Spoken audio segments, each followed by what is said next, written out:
Welcome, everyone, to the Commission to Investigate Racialized Harms. I'm Garrick Perry, and I'm going to call this meeting to order. First, William Newman. Not present. Felicia Lundquist. Present. Present. Garrick Perry. Present. Jeremy Baker-Paquette. Present. Marissa Elkins. Not present. Marsha Morris. Present. Usman Power Green. Not present. Renika Montgomery Tonoclo. Not present. Sarah Lynn Patterson. Present. Rachel Naismith. Present. Chair, we have a quorum. Excellent. Super excited about today. Thanks for everyone who has joined us, our commissioners, but also the special guests and our public members who are here to join this conversation. At the top of the meeting is a special guest. We have with us Michelle Miller. And Michelle Miller is an Amherst Town Councilor and Chair of the African Heritage Assembly, Reparation Assembly, known as AHRA. In August 2020, she co-founded Reparations for Amherst, a grassroots organization focused on reparations for slavery and post-slavery anti-Black racism in Amherst. Michelle's grassroots activism led to the creation of a dedicated municipal reparations fund and a municipal committee, the African Heritage Reparation Assembly. In 2022, the AHRA garnered support from the Amherst Town Council for a $2 million commitment to the fund, and most recently, the AHRA published its final report.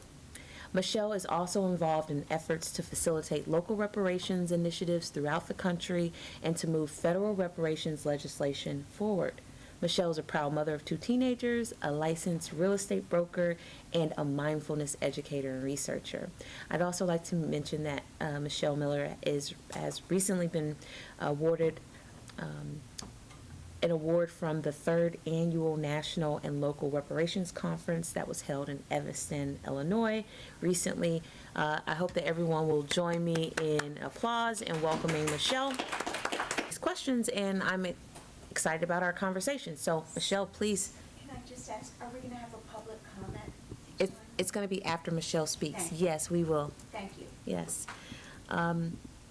All right. And also, Sarah, I wanted to let you know, I do have a little more time than I thought, so if taking public comment first would work better for you with the delay, that's fine for me. It's totally up to you. Well, thank you. Now, do we have folks who are interested in public comment? I'm not sure if that's the case. By show of hands. So do you feel comfortable, Michelle, then, if we take public comments? All right, great. Yeah, that sounds great. Absolutely. All right, so we are going to turn back to public comment.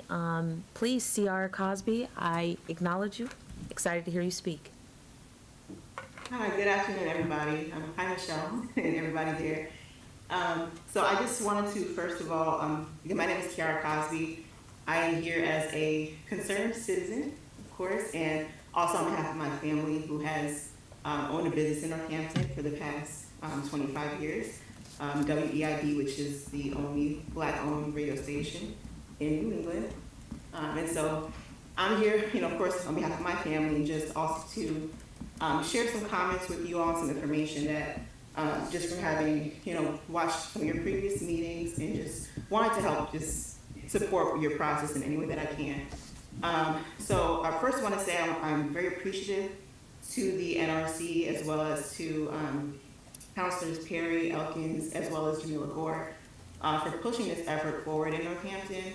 I initially had expressed some opposition to the initial resolution, not because I don't think that reparations is amazing and it needs to happen, and we all love reparations, that's amazing, but really because many Black Americans across the country, particularly those of us who bear the legacy of slavery or whose ancestors were enslaved in this country, we're beginning to recognize that there are, several factors at play when it comes to, our positioning in this country, and it's not just race. Ethnicity and caste also play equally, if not more significant roles in how we're positioned in this society.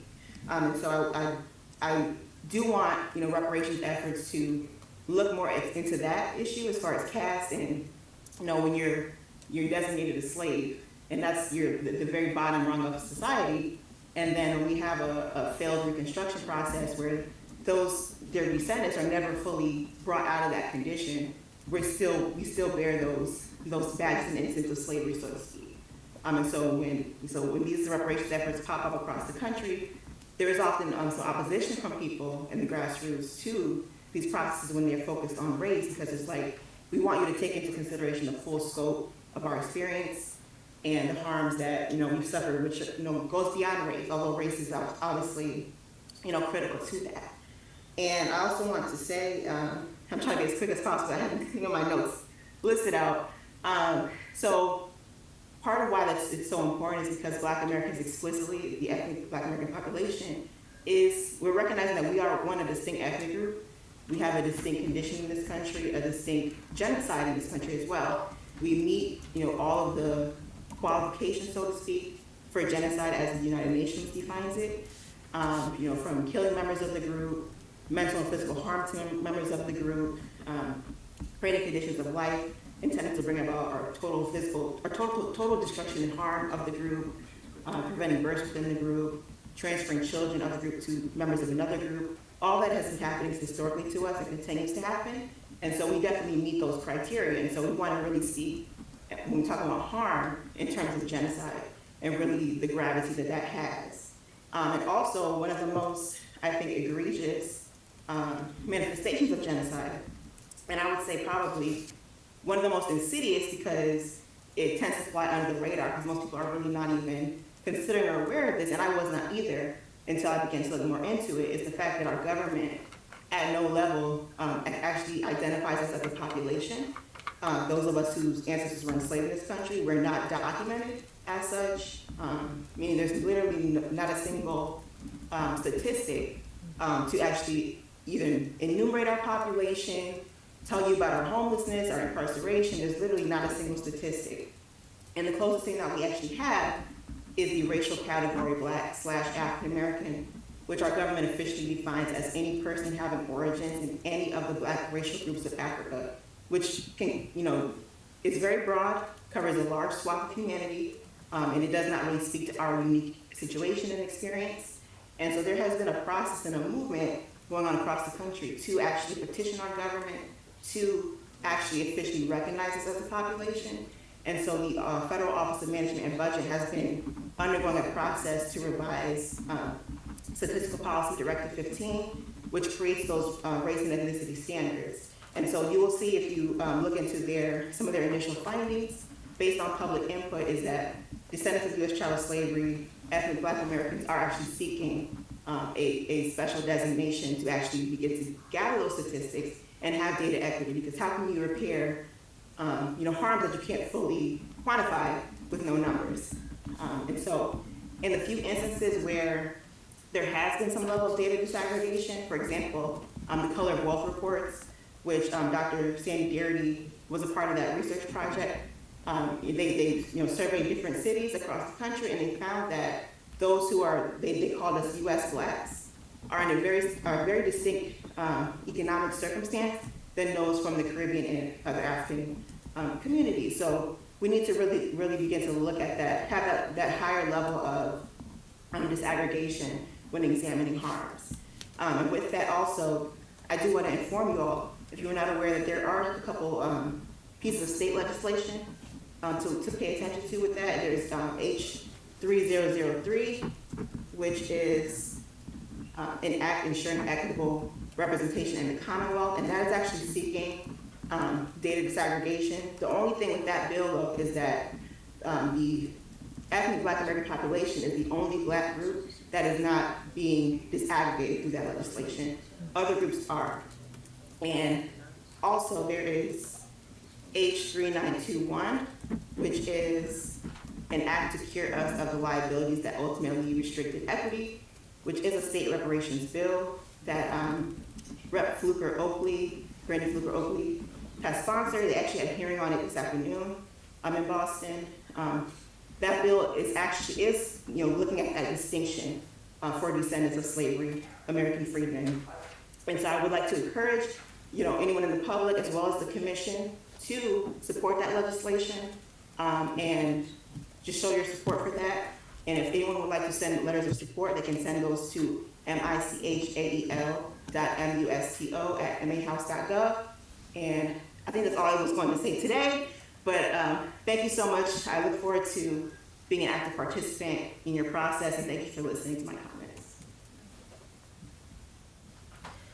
Thank you. Edelstead, you are acknowledged to speak.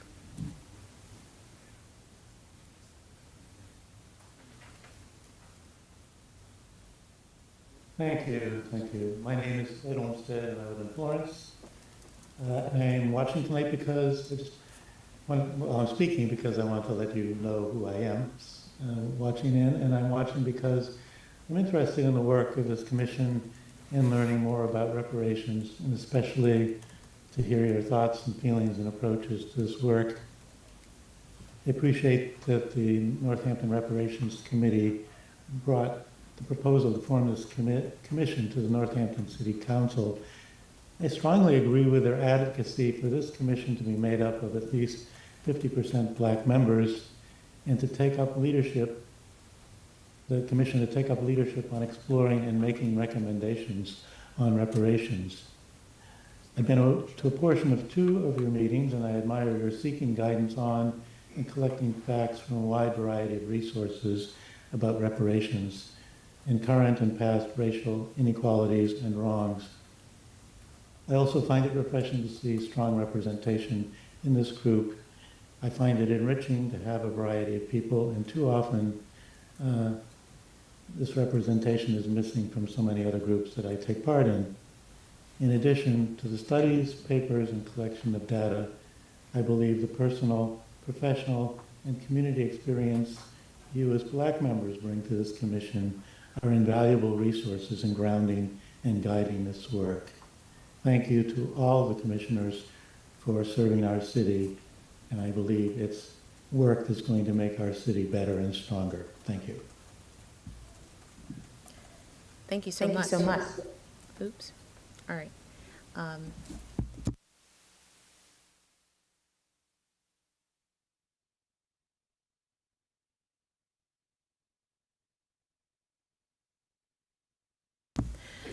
Excellent. Well, we will now transition into our discussion with Michelle Miller. And would you like me to ask the first question, and then, or would you like to begin? I thought Michelle was going to introduce herself. Oh, that's right. So Michelle's going to introduce herself, and well, I've already introduced Michelle. Michelle will open with any comments that she would like, or we can transition directly into the questions. Up to you, Michelle. I'll just say thank you for inviting me to be here tonight. I really appreciate the invitation. It was wonderful to hear the public comments and that folks are engaging with your work. And having just come from this conference in Evanston, I just wanted to share my personal appreciation for your work and the work of all of the members of the community who have brought this forward. It really, when you're being in this conference space with 200 other folks who are actively leading initiatives throughout the country, I think there were 70 initiatives represented and about 200 of us there. And, you're really leading the way for local reparations. And so I just really want to honor and uplift that. And I'm ready for the questions.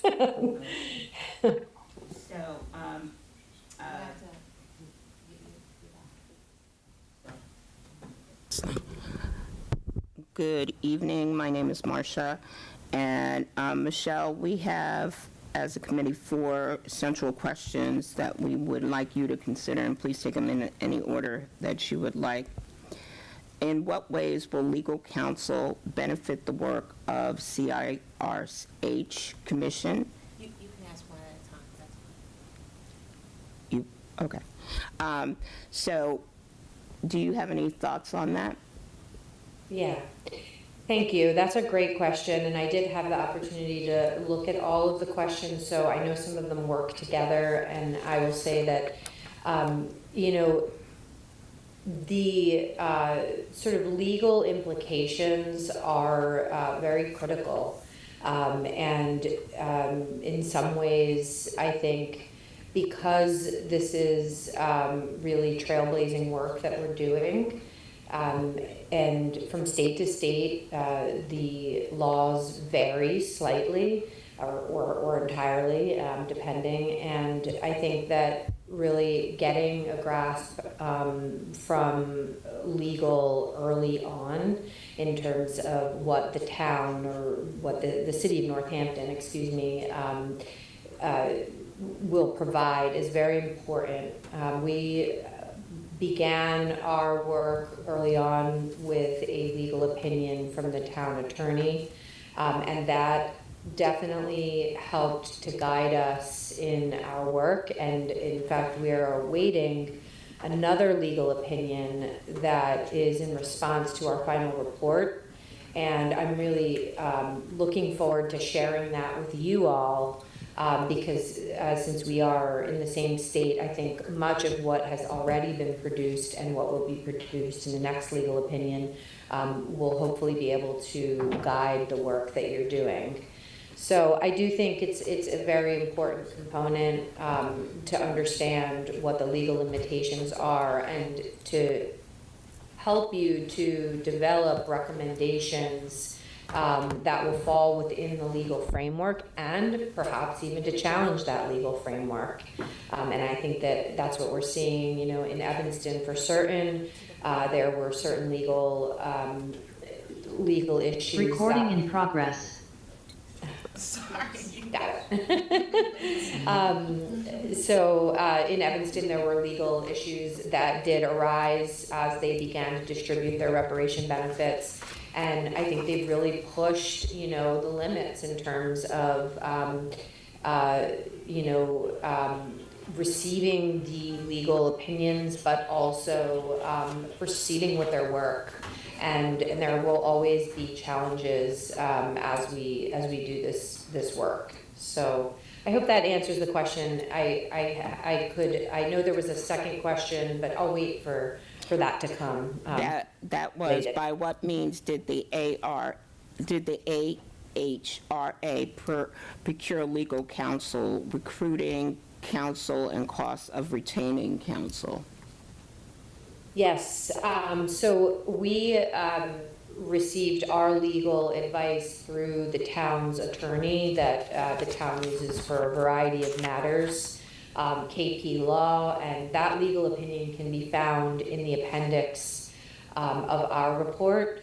That was the first two opinions that we received, and then, as I said, we are waiting in the next probably week or so to receive an additional legal opinion. I know that KP Law feels very fortunate to be working on this very trailblazing, cutting-edge work, and so they're taking, I think, the job very seriously and really digging in and looking at things from all sides. So it will be interesting to see what they return. So I don't know if the city of Northampton, I'm sure they have their own counsel, and that might be something that you want to speak with your mayor or town and city administrator about in terms of how you might get some funding put aside for legal advice as you move forward. Thank you on that one. What are your thoughts on the state's equal rights laws and the need for special legislation to produce and distribute? Yeah.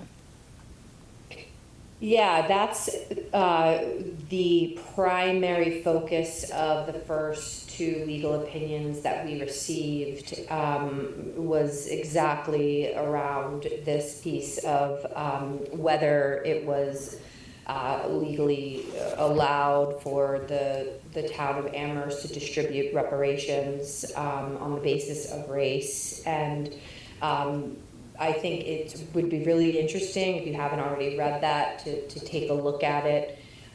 We are a home rule state, which means that we can apply as municipalities for special legislation. And in this case, what our attorney recommended as what they saw as the most direct way for us to distribute reparations was to have our town council approve a home rule or a special legislation bill that we would then give to our state representative to take through the legislative process. And essentially what that would do is say that Amherst believes that reparations serves the public. It's a public purpose and therefore can distribute reparations. So I think if depending on how long folks have been involved in town or city government, you might know that getting a bill through this process, it can take some time. There can be challenges. My personal concern with pursuing special legislation is that if it were to go through and come down as not being constitutional, if it was by the state, how might that affect the movement of reparations? So we want to be very thoughtful about what we're pursuing in that respect. But the reason that is the most direct way to distribute reparation benefits is because of what's called the anti-aid amendment and the public purpose rule, which basically means that the other workaround or the way to distribute benefits would be for us to channel the money or the funding that we have through a nonprofit organization, which would take it out of the hands of the municipality and sort of have another step that might potentially create integrity issues in terms of what the Black community is calling for to meet the repair goals. So if we, as a town of Amherst, if we are to pursue more direct benefits for our residents, then special legislation is probably the pathway that we will choose. And then for more programmatic benefits or community benefits, we'll be able to do that without requiring that special legislation. Okay, thank you. Last question out of these four. What advice would you impart on this commission, or what should we anticipate as we move forward? What don't we know that we're going to bump into, I think is. Yeah.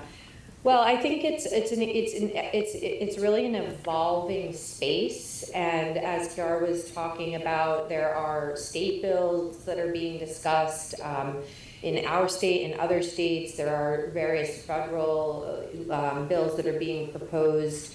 Localities are beginning to do the work that you're all doing and that we have done. So I think my advice is to stay really open and in tune with what's happening in this evolving space. And from the point of view of the city of Northampton, I think it's really important. I saw on your agenda that you're beginning to discuss your research and how you will go about the research, and that was a part of our work that was really significant. So our historical research as well as our present day disparity research, I think those are two really important pieces of the work. And then the consultative process with the members who identify as Black in the community, and whether that be through a survey, surveys, listening sessions, focus groups. We did all of those things, and really hearing from your community and the harmed community in particular to determine what is the best pathway for repair in the city of Northampton. And I would like to ask for if I can ask the town manager here in Amherst to allow me to provide the survey that we used to you all, as you could find it easily in the appendix of our report, but I might be able to provide sort of the raw survey so that you can get in there and maybe, tailor it a bit more for your community, if that would be helpful. Thank you. That would be great, of course. Any additional questions? Did you do the last one? That was the last one. Well, thank you so much, Michelle. And I have a couple of follow-up questions. My first question has to do with the community survey. I think you did a brilliant job in tailoring each type of survey. You had a Black census, you used in-person sessions, you used closed-door sessions, and I believe the closed-door sessions also focus as focus groups for particular community groups. Excellent. I just think that's just wonderful. So my question is, did you go through an IRB process for those surveys? We did not. So let me make sure I understand the question. The IRB is like putting it out to bid. Is that what you mean? No. IRB is usually a formal process that moves through academic institutions. I know that the Donahue Institute was part of your process to some extent, so I was just curious as to whether or not that was a process that your commission had to process. I'm sorry. I see. If that's a process that you undertook. I'm not aware of that process. If the Donahue Institute did something, behind the scenes that I wasn't aware of, but I don't think that's the case. So we contracted with the Donahue Institute and we developed the questions as a committee with the Donahue Institute. I think their purpose was really just to guide us in terms of the structure of the survey so that it would be accessible. We would get the highest likelihood of return and things like that. But so that's Great. And I'm also curious, will the appendix section tell us what software that you use to facilitate the survey? It should, yes, absolutely. And the name is escaping me, but it's one of the ones that I know is used very. Which one? I'm sorry. It's a public survey tool? Because there are like SurveyMonkey, for example, is a really great survey tool that a lot of people use. There are some what we would call public access or open access tools, and that's. I'm sorry, I did cut you off, though. I think maybe you were trying to... No, that's okay. I think the Donahue Institute, they used a survey tool that I know is commonly used, but I'm not sure. It wasn't like it wasn't SurveyMonkey, I know for sure. And in the appendix, you should be able to see which one they used. However, if it's not there, I can easily get that information for you. That's great. I mean, I'm pretty familiar with Qualtrics. That's what it is. Okay. It's yeah. Qualtrics. Qualtrics is fabulous. I've used it before, and so I was very impressed with the graphical display that you produced for the final report. And I was like, hey, that looks like something that Qualtrics kicks out. So that's excellent. Thank you so much. Absolutely. Yes. Rachel? Yeah, hi, I'm Rachel Naismith. So my question has to do with the listening sessions that you had with the community. And it might be that if we do something like that, that we might want to call you and get, how did you advertise it? How did you get people? How successful was it? How did you come up with the questions? That kind of thing. But I wondered if you could tell us if you felt they were successful, what you were hoping them to be. Yes, absolutely. Thank you for that question. And I would love to actually just hand over a whole toolkit to you all. So everything that I have, I will pull together and hand over to Sarah, and you guys can take and leave whatever you need. In terms of whether the listening sessions were successful, they were very successful, I would say. We had a couple larger listening sessions. One, and I would recommend this if you haven't already thought about this. The first one we did at the Hitchcock Center, which is the environmental center that is located in Amherst, and I think partnering with a community organization such as the Hitchcock Center is just a fantastic way to have a listening session occur. We had a great turnout at that in-person session, and then we had a larger virtual session. Congressman McGovern was our special guest for that one. We had a lot of participation there, and of course that one was recorded so that folks could watch it if they weren't able to attend. And then the smaller, I'll say that from my personal opinion is that the smaller focus groups were the most not interesting, but like they really provided the most rich content from my perspective, because, you know, it's not easy to talk about your experience. And when you get into a listening session, I think that's something to be really aware of and sensitive to is that not everybody is going to feel comfortable talking about their experience, and they may even fear retaliation or other sorts of experiences if they speak. So I would recommend providing opportunities for residents and for workers in Northampton to be able to speak in large settings if they would like to have that platform to do so, but also to be able to speak in smaller sessions or even one-on-one with individual commissioners. Anyone else? Yes, I have an additional question. Sure. So often, Michelle, the example of a sweatshop has been used to articulate the sort of quantitative or statistical data that is needed to make a firm and justifiable case for special legislation concerning direct cash payments. The sweatshop example has been used in order to discuss a particular incident in a very particular industry whereby employee-based and harm-based data can be retrieved and presented. What is your sense of the distance between what many municipal groups like ours can create, which are usually timelines of harms across industries, as well as the costs related to the harms of slavery itself, right? How much money a slave was worth and how much monetary benefits that slave may have accrued for a given owner.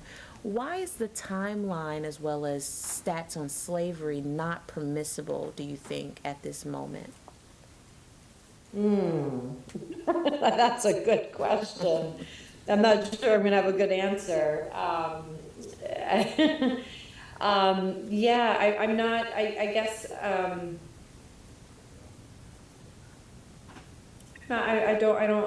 not feeling like I can give you an answer that really, or maybe I'm not the best person to answer that question. So I'm sorry. I'm sorry that I'm Can you? not. Oh, thank you. Can you clarify that question when you say a timeline, and what was the other thing? The timeline, and what was? The monetary worth of slaves and their labor, right? So how much a slave was worth? Right, and how much they might have brought in for their owner. Okay, great. Did you all even try to do that, Michelle? We did not, no, we did Okay, so not they get didn't even into try that. sort of any, like, of those economic pieces like that. We didn't really get into anything like that in our particular work. And that doesn't mean that the future body, the successor body, may get into some work like that, but that's not something that we took on at all. And I'm sorry, Sarah, I just want to make sure I understand, like, the question as it relates to the occurrences in the Amherst or Northampton communities, or just sort of broad-based throughout the country, I guess is.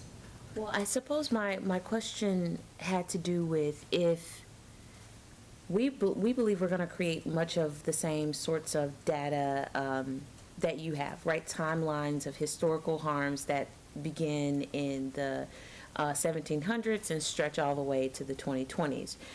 We are in the process of creating that. We have identified harms of various qualities, but it has seemed that in order to distribute direct payments, that legal bodies seem to be mostly interested in one particular industry with statistical data that we can show from one particular industry. That could be the basis of a lawsuit. And that has been difficult for anyone to procure, I think, so far. And so I'm in the same position. I can't answer the question myself, why a timeline of harms wouldn't be adequate enough. And I think that's something that we'll have to take up at the state level, and we will continue to have conversations about.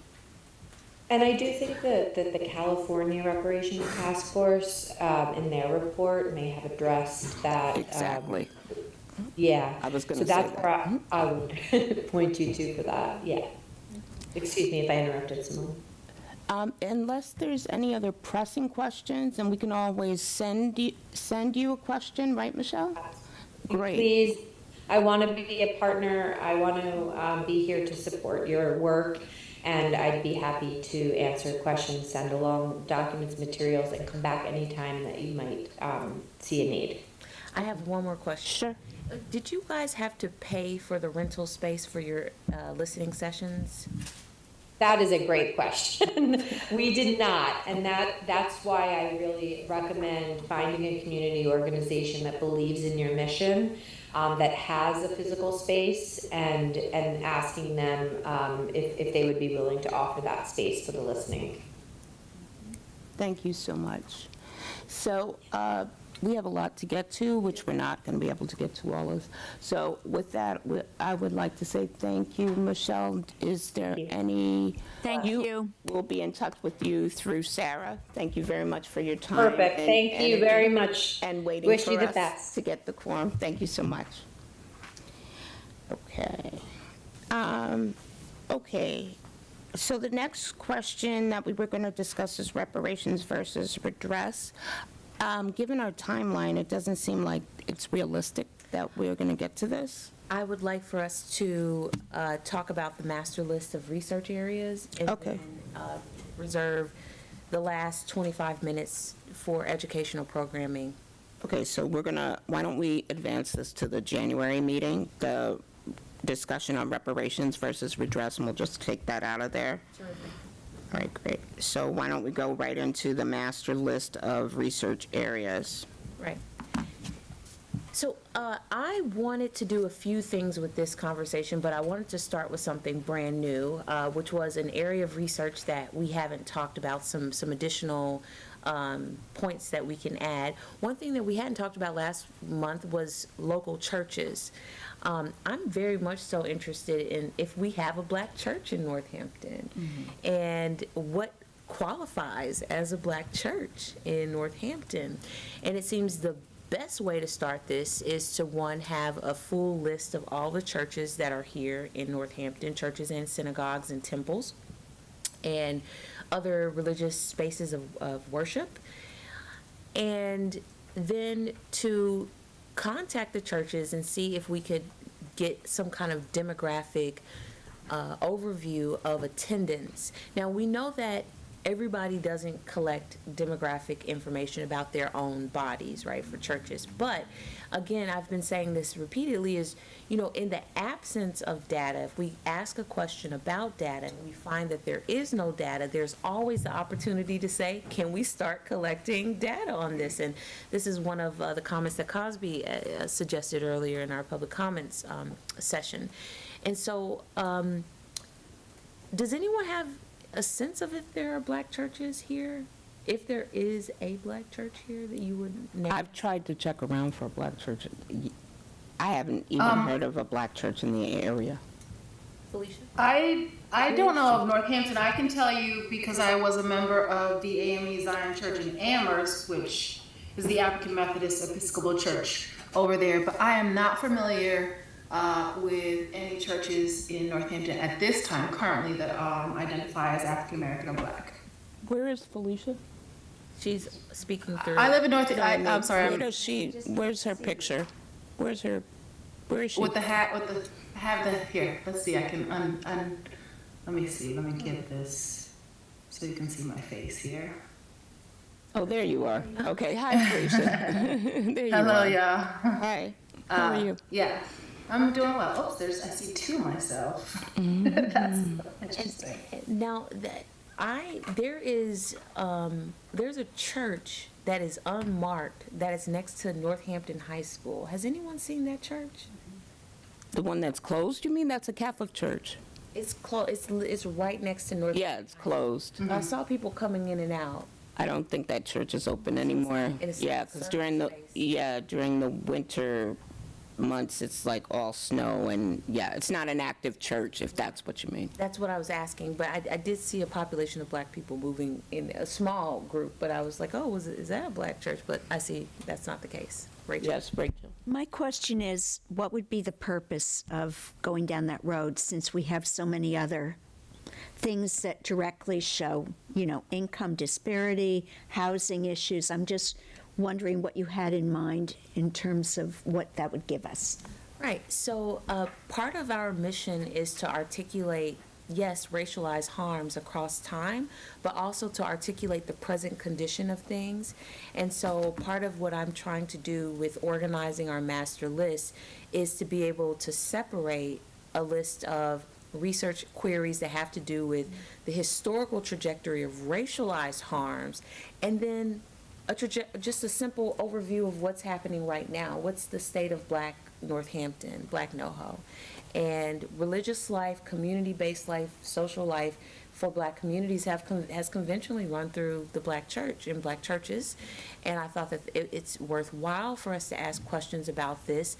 And if I can just make one more comment, as a person who studies historical statistics, I'm always hyper aware that small quantities of individuals seem not to be meaningful in the world of big data and profit seeking, and where big numbers mean more than small numbers.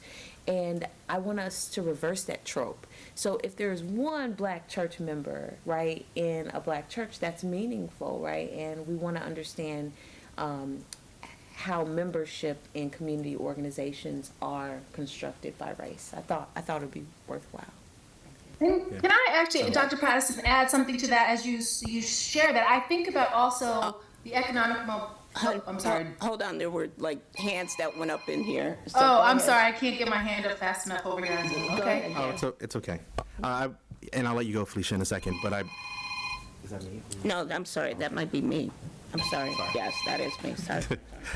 I just want to thank you, Sarah, for bringing up this questions query, because we had already talked about the lack of salons and barbershops, which are another community space. Not only is it an economic driver, but it's also a place where Black people gather, and so I think it's really important to start looking at those places. But I did want to say that Tom had raised his hand, and I think he might have an idea if there is a Black church, and so would we be willing to recognize him after? If I can.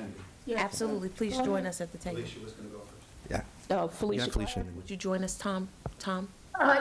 Yes, I mean, all I wanted to say is I think, just thinking about and listening to Dr. Patterson, I think about the economic mobility and opportunities within the Black community, and I think there's significant, I think that's significant when looking at Black churches and the progress and also the repair, right? Is there a reason why we don't have Black churches in Northampton or the Northampton area? And is that a direct, I imagine that could be a direct impact of systemic racism as well. So I think that it's worth looking into to think about the generational wealth, the economic mobility, and the opportunities for the Black community. Okay. Yes. So I would just add two quick things.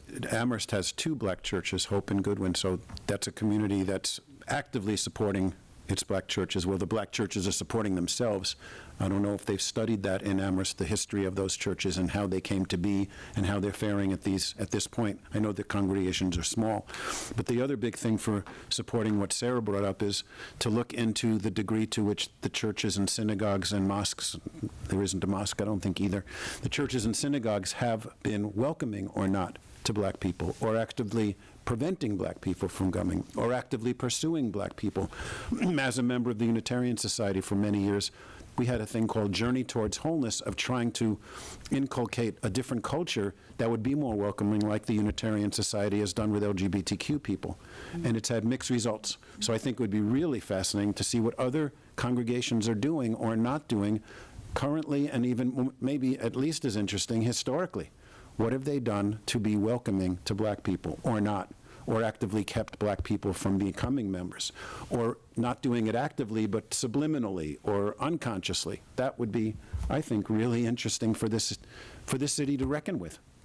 I don't know what the fix would be. Okay. Anyone else?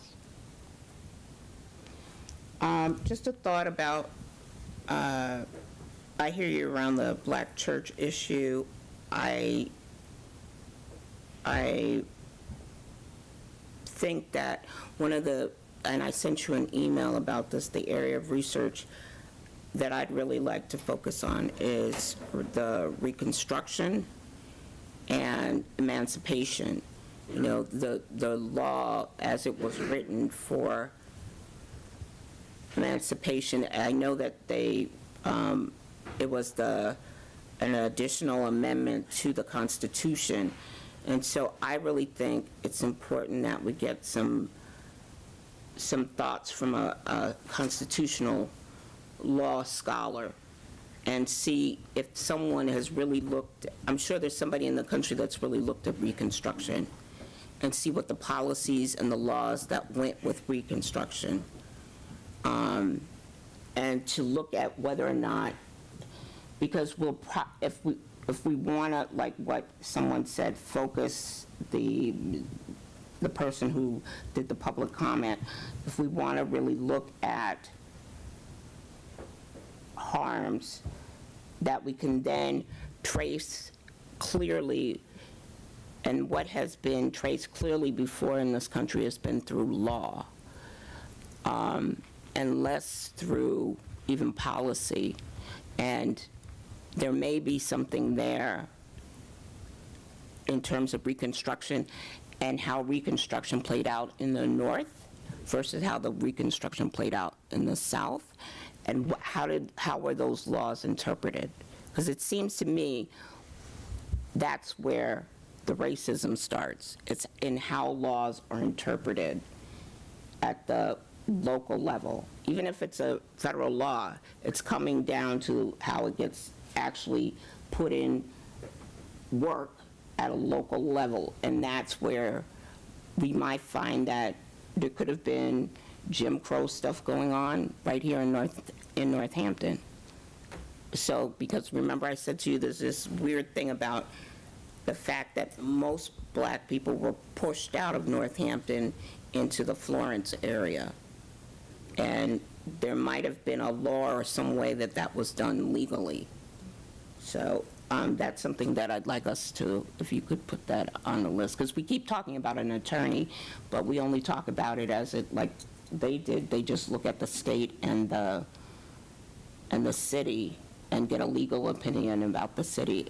I think we got to go further back than that, personally. Renika has her hand up. Where's Renika? She's on Zoom. Hi, everyone. Sorry I was late. I had work. So I want to can't see her. address. She doesn't have a camera on. Oh. I don't have my camera on. I'm here. Oh, So okay. I actually want to address what you just said, because the Reconstruction period is very, very short, and it's really marked by three big constitutional amendments, the 13th, 14th, and 15th. And then comes Jim Crow. So the part of the issue is that there's two types of segregation. So when I talk to people about segregation, we have the segregation from the law, and that's called de jure segregation. It comes from the laws. But then there's something called de facto segregation, and it comes from society. So, like, for example, you can have a law saying that Black people are allowed to vote, right? And then, but in practice, if you don't register them to vote, they can't vote. So it's going to be two different types of things that we should look at when we're talking about the Reconstruction period and leading to Jim Crow, because I've been looking into like laws, and Massachusetts has lots of laws where they like said, oh, you know, equal access to things like schooling and stuff, even prior to like the Civil War. Yet we still see the results of like how like Black Northampton was mostly segregated even before that. So I think that's a really useful framework to think about in relationship to our forthcoming community survey, which we will 100% be talking about, at least in our next meeting, mostly because in facilitating a community survey and trying to understand where the population of Black people do live, we will be able to, I think, make some comments on the byproducts of segregation over the long term, depending on, of course, what we find in terms of where Black people are grouped. So I think that will be very, very useful. I do make a recommendation that we segue into a conversation about an educational event. I was just going to ask, is there any last comments or thoughts on the master list of research areas? Oh, by the way, are you going to send that out to everyone? So yeah, my final comment here is that I am building a master list for all the commissioners and all their work. I appreciate you. I think it would be really terrific if you would just send me a hard copy of all of your research queries that you came up with. Some of you also had justifications with them. At the very least, just the lines of research areas will be very useful for me. So far, I am transcribing them from our last meeting. I will send you all the master list, and you'll be able to tell me what hasn't been added. So it's a very exciting list, and it's a great initiative. Okay. Renika and Felicia, do you all have any last comments or questions about this section? Because I can't see you two. no, I'm fine. Okay, great. So then, Jeremy has his hand. Jeremy, yes. This is just on the, just adding a little bit more on the Goodwin Zion Church, which I heard was mentioned. I went there actually when I was younger for a little bit. Well, I actually only went there twice. But just adding on to, I think you mentioned like they are a little bit hostile to the LGBTQ plus community. I remember going there, and that was quite something. Which is why actually we left that church, because we were like, oh, what? And one of my best friends left within the last month for the exact same reason. Exact same reason, yeah. So that's a whole nother. Talking about limitations as well that churches bring, that is one that specific church brings to at least Black people in the community group.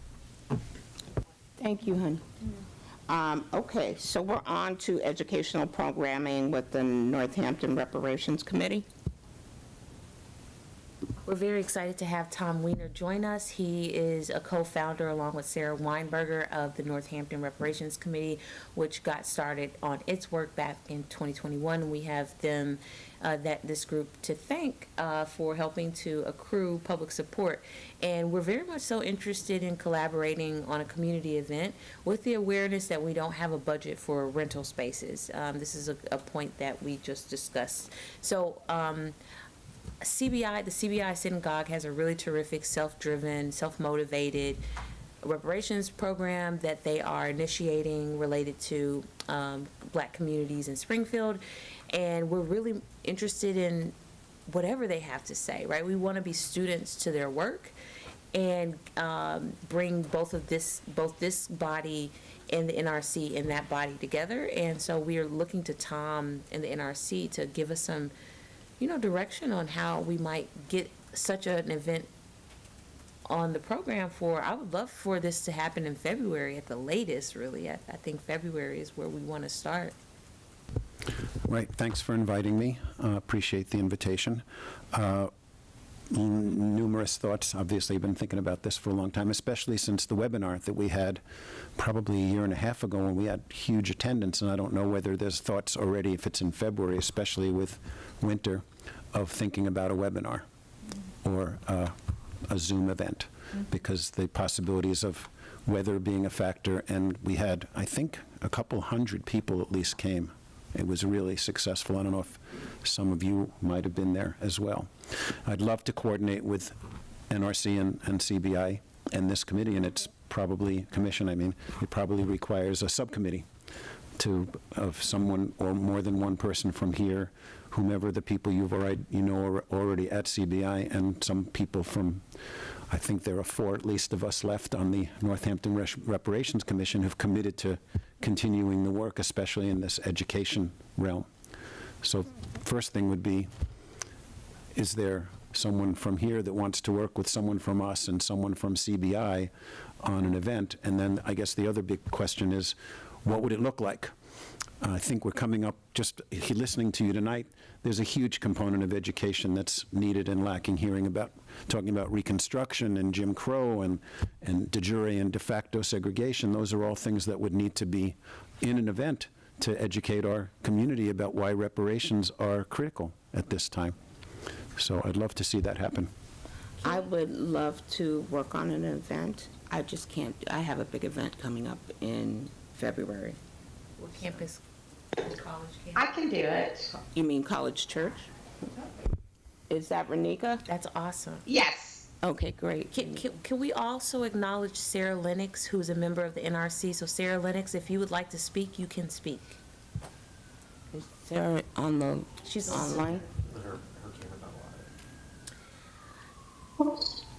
There she is. They're trying to, yes, okay, thank you. Yes, I'd love to work on this too, but with all of you, of course. And thank you for inviting me to speak, Sarah. I'm wondering if by nature of the event that I had in mind, I do have a preference for a live event because we have Aram Gillis, who's just a brilliant musician, and I think there's something special that comes with the musical component that I want to preserve. I feel like Garrick will agree. I would want to preserve the musical component in person, and so I'd be willing to say that that's a March event. And can we have, is it possible to have 2 events? Is that too much? Is it?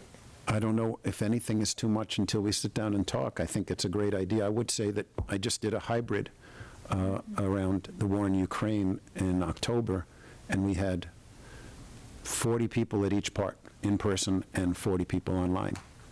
So with the music, I think we have to have music. If there's music available, that's always a great source of bringing people together and community spirit. But I think there's such an advantage of having the online so people don't have to be dealing, first of all, in February with weather, but second of all, having to drive it all in the night. So if a hybrid is possible. Yeah, I'd be willing to throw my hat in the ring as well to help out. Events are kind of my bag, so. You are the event guy. That's my thing.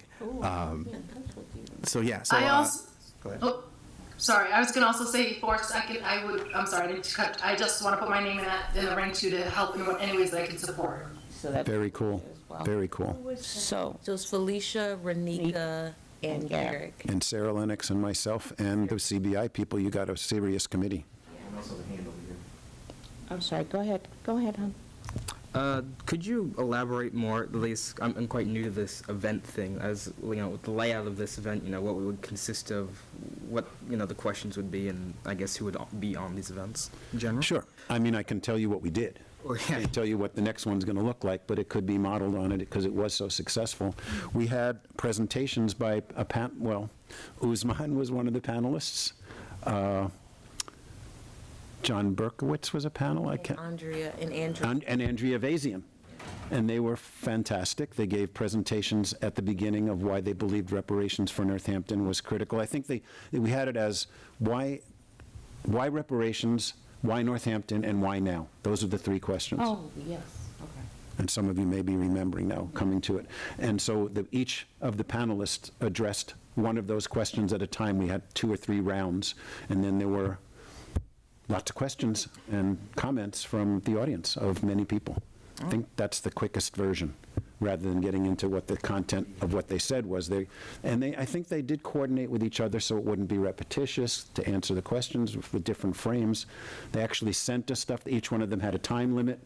Everybody had like 7 minutes per round. We did it for an hour and a half. It was lively. And would they be over the weekend or like the planning of these events? Like what days did you have? It's for the committee.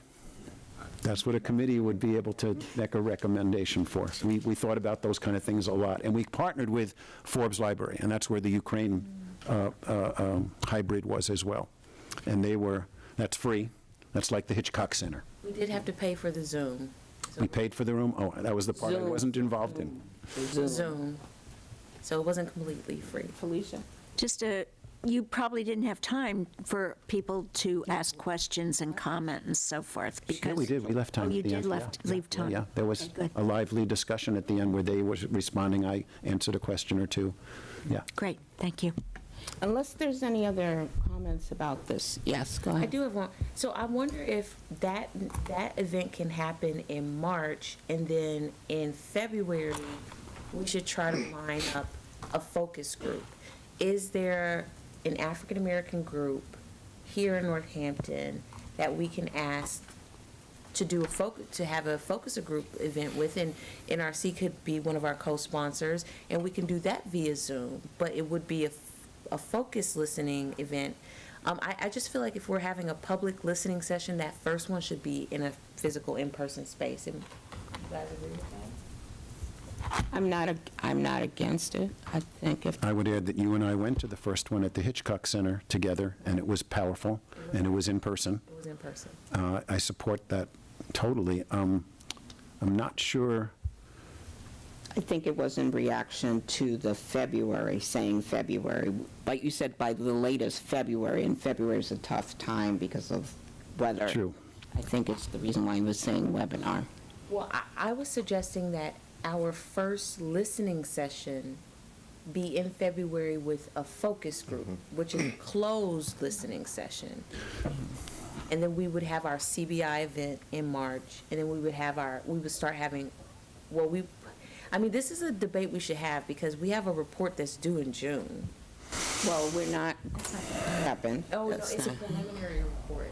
The first one is, Yeah, but we can say realistically that we're not going to have good preliminary data from focus groups and surveys and all of that by June. We'll probably just be getting in the data by June, if we're doing it. I'm sorry, go ahead. Amherst asked for an extension for the same reason, and they got another 6 months to a year beyond what they had initially, so. Did you have something? Oh, I was going to say, I've said this before, but I'm not concerned with extensions. It merely is our chairs coming to the city council and requesting one, and I'm positive that we want this committee to do effective work, and we don't want to rush what's happening, so. Yes, honey, go ahead. Oh, yeah, I would also be willing to participate in these events as well, although probably for February, I probably will not be able to, as lots of things going on. I have a trip planned for Italy for my Latin class and lots of other UN meetings. Oh, that's awesome. But March, most definitely, I think I'll be able to Okay. participate. Great, yes. Sarah asked about whether there's a black citizens group, and we both know there's been a historical group that met a number of times and then stopped meeting. So to the best of my knowledge, there's not another group that has arisen since that time, which is well over years. But it doesn't mean it couldn't be created or someone could take the initiative. But right now, unless I'm missing something, real? yeah, they've not met for, That's what you were talking about? Just, Yeah. Oh, you had gone to some of the meetings in the early stages of that group, I know. so they don't meet anymore, all right. No. No one can think of a black, No, as a matter of fact, that I was remembering the essay that was in one of the newspapers that was talking about there's no black group that you can go to, not even a dance class. They listed it down, and no, there wasn't anything. In a way, that's why you're having these commissions, because Exactly. Well, I remember when Tom, you first, or no, maybe it was Sarah who approached me about trying to find a black group to help move reparations work. And then we met over Zoom a number of times, and a lot of our discussion was that there wasn't a place for us to meet and gather. So again, it's the chicken before the egg kind of thing, which we're in. Just to move things along, though, I think that having events is going to be a very important part of this group's work. And so I think the next step is just to maybe start getting a group thread going about some ideas so we can work out, what each event would look like. Then we can start planning outreach. We can figure out spaces to do those things. So. So of the 3 people in here, the 4 people in here, because this young man just put his name in as well, is there a person who would be willing to take lead? Renika was the first person that volunteered. Yeah, I can do that. Okay. So Renika, if you could please contact the 3 other people in here that want to do this work. Is that good with you? So we've got our first subcommittee. That's right. Yeah. I have a preference for a listening session coming first. I think that we should really focus on getting community data, and I don't think we should wait until like mid or late spring, even with an extension. So I would like to prioritize a listening session, getting that off the ground. I think that we should try to have one in February and no later. I can't imagine. So, why we wanna wait a minute, I'm confused about something. I thought that this group was meeting about the educational piece. A listening session we could do separately. That doesn't stop. This is a subcommittee that's... And I'm saying that we should prioritize the listening session because that's actual data for the group, and I would love for that group to see if they could do both. Oh. And I do think that that's also educational, like that's informative and giving awareness. I think that listening group is an educational event. No? So, Renika, do you feel like you would take lead on that? Yes, I'm making notes right now. Okay, great. So she'll be in contact with you, and we'll see how that's going to play out. Yes, Rachel? I'd be happy to be involved in the focus group work, getting that together, looking at questions, trying to find people. I was also just thinking about Smith College and whether we would be considering to bring some students in to talk about their feelings in a focus group. I think that, I'm sorry. Go ahead. That's what happened in Amherst. They had students from Amherst College, UMass, at the first listening session who spoke very strongly about the degree to which they didn't feel welcome in Amherst downtown. There were many people who spoke, but that was very powerful and it would be great. And it may be, but as far as what NRC would be involved in, we were talking about the community event. The listening session is really different, has a different purpose, focus, et cetera. And I agree that it needs to be prioritized, especially because it's getting on in your tenure. But I don't think CBI is not signing on for that either. They wanted to do a community event. Right. So this is you guys, I guess. No, Right, so- I'm saying that Tom and Sarah and the 4 folks that volunteered, I think the NRC should be involved in programming the listening session with Renika and this group, because you did go to the listening sessions and you can advise as to how that looks and how that runs. I would love for you and the group to do both. To do. I welcome it. I just knew that you had a different focus for me tonight. If you want to switch the focus to that for the first one, I'm not going to speak for Sarah or the people from the NRC that aren't here, John Berkowitz and Andrea Reber, who have expressed a great desire to stay involved with this work. Yeah, as much as you can use us to do whatever you want to do, yeah. So let's task. Sarah, why don't you communicate with Renika, and then that way you all, because we're running out of time.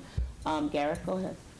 So my quick question was, for the Amherst group, was the first thing they did publicly was this listening session, or did they have more of an introductory thing? Well, Amherst had spent at least a year doing all the study. Okay. The study, you have the document, you can see, they did a study of all the racialized harms as a study group, and then they started hearing from the individuals. The first event that I'm aware of was that listening session. Okay, so that was my only question was the first event a listening session? And you're saying that was a year later? They presented all the research, and then they started having, they didn't even have a commission yet. They did the research, 5 people did the research, education, healthcare, before the town council appointed a commission. So they've done things in a slightly different order. You're doing the study as a commission. Yes, yes, honey. For these listening groups, it also probably would also be great to have people directly from the Northampton High School as well. That's probably, and so there's actually there's SOCA, Students of Color Alliance, there's a whole entire group there. So I could also get in touch with them and see if they could provide members or people to speak on. Great idea. So this is exactly what I'm talking about. So we need SOCA, and of course, we have a Smith group. There has to be a Smith social group. There must be. Yeah, I'm sure they're right at Smith, but SACSA. So they have a Black Students Union, and then there used to be an African American Students Association as well. Okay. okay. So once again, Renika and Sarah, can you two talk, and then She has all our emails and everything. Thank you. I know you got to end. And I want to move us to the update section. Thank you so much. Thank you so much, Tom and Sarah. Yes, thank you, Sarah. It seems like we're only going to get a couple of updates unless we can add an additional 10 minutes onto the meeting. No, So we end at 6:40? we have to end at 6:30 Oh, okay. because there's another meeting here. But it doesn't start until 7.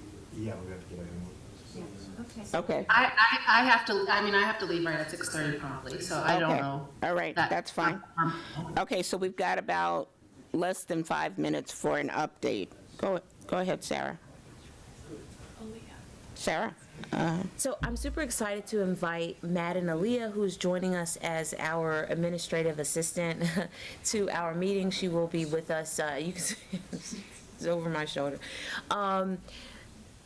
You'll be seeing her regularly, hearing from her regularly. We are already very so much excited to have her with us to join us. And so thank you so much for joining us and doing this work for us on our behalf. Thank you to the mayor and to the city council, but also mostly to the mayor for allotting some additional budget for this role. Thank you. It's very much needed. So you interviewed and hired today? We held interviews earlier in the week, and we hired earlier in the week, yeah. Okay. And is this like our formal communication person, or? That's right. Okay, this is our, okay. Okay. So the goal that her first goal, I believe, is to get in contact with the city and see if we can have a dedicated email address so that when we start disseminating our survey questions and we start putting up flyers, that people can have a dedicated email address to send all of their information to. That's great. And then we also want to have a dedicated web page that we can place our growing list of resources onto. At the next meeting, can we actually formally introduce, what's her name? Matt and Aaliyah. Madden. Because there's not a lot of us here tonight, so they won't know who she is, so I think we should push that to the next meeting as well. Any other updates? You have the black. Oh, right. I sent out an email to everybody that College Church is having Black History. Got it in front of me. Oh, thank you. Can you read it? You'll do better than I remember it. Okay. So, in conjunction with Black History Month, the College Church event is called Black History, Christian Abolitionism to White Fragility, an uplifting and truthful look. It's going to be on Sunday, February 11th, 2024 at 1 p.m., and the address is 58 Pomeroy Terrace in Northampton. Thank you. And we are doing music, so Evelyn Harris will be one of the singers. In our church, we have several singers. So we will be doing gospel music and also poetry. And there is going to be what I'm calling a Black women's kitchen table conversation about almost like we'll set the stage as you're listening, everyone in the audience is listening to 4 Black women talking about the impact of white fragility. And what do 4 Black women say when they're at a kitchen table having coffee on a morning, a Saturday morning. So that's a part of what we'll be working on, as well as I also will have the historian that I told you about, Elise Bernier-Feely. By the way, did somebody from this group contact her? Because she called me and said somebody from Northampton, and she assumed it was somebody I referred. No? Okay. So Elise Bernier-Feely will also be one of the speakers. She will be doing 15 minutes on abolitionism and the hotbed that was going on in Florence, and the major abolitionists that came to the Northampton area, and why was abolitionism not a big factor here in Northampton. And that is a story unto itself, so she'll be talking about that. Yeah. Yeah, so as my last comment, just to reiterate, I really would love for everyone to send me their research queries, but we need someone, and of course I'm going to start asking people to take lead. For example, I'm going to say, who's going to take lead on accruing the whole list of all the Northampton churches, right? So we can start making next steps.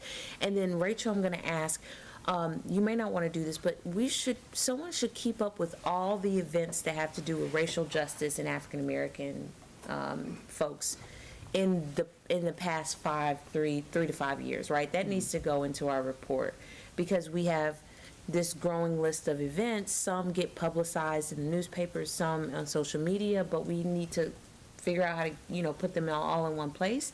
And Rachel, I just feel like you're so connected with events and stuff that you would be a good person that we can send you events and then you can build a list for us. Does that sound? Yeah, I'd be happy to do that. I'll just need clarification on what the charge is, but you and I can communicate. Yes, we can. Thank you so much, Rachel. Any other updates before we shut? Oh, but I wanted to, the point of putting it on the agenda was whether or not, last year, my understanding was from Alton that he tried to partner our church with you guys, and then you all said it wasn't early enough.